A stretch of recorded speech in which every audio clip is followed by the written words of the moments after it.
plants or monkey? Kaangkas loves nature. Alam naman natin na ang mga halaman ay mahalaga sa ating kalikasan. Binabalansin nito ang carbon dioxide sa ating ecosystem. At syempre, nakakapag-release din ito ng stress sa mga taong mahilig dito. Katulad ko, nagpalagay ako ng mga halaman sa aking bakuran. Mga kaangkas, mai-share nga pala ako sa inyo. Panoorin nyo to.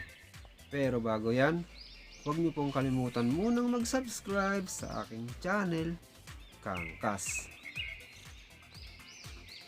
Ang monkey orchids ay kadalasang makikita sa kagubatan ng Timog Amerika dahil nangangailangan ito ng mahamog at masamasang panahon.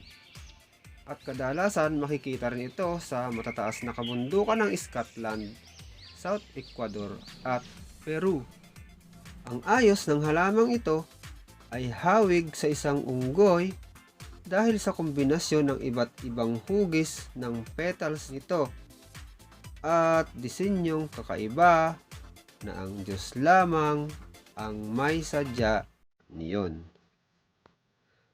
Alam niyo mga kaangkas, magnegosyo po kayo ng mga halaman. Magandang negosyo po ito sapagkat maraming tao ang naaaliw dito. Samahan niyo na rin po ng mga pebbles dahil ang pebbles po at halaman ay mayroong relasyon. Maganda sila sa hardin at sa mga pot. Talagang mainam din na negosyo ang magbenta ng pebbles sapagkat kahit hindi agad ito mabenta ay hindi ito nabubulok. Ito, at ipapakita ko po ang halimbawa ng mga pebbles. Ituloy-tuloy nyo lang po ang panonood.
Alam niyo mga kaangkas, magandang business ang halaman ngayon. Parang in siya. Parang in na in siya ngayon. Okay, match ito. Umatok yung plantita. Tingnan nyo nga kaya mga kaangkas, magkano to? Maibenta na. May 5,000 kaya to? Okay. Wala, kinamay na oh. May plastic na, kinamay mo pa. Pero sa akin? Wala, plastic na. Naginaw siya? Bala ka. Ayun mga kaangkas, isip tayo ng negosyo ngayon. Mahirap na. Mahina ang ating trabaho. Yun mga kaangkas, maraming salamat po sa pagdalo nyo sa maikling video ito. Sana ay naaliw ko rin kayo kahit papaano. So yun mga kaangkas, maraming salamat po sa inyo. Hanggang dito na lang. Bye bye.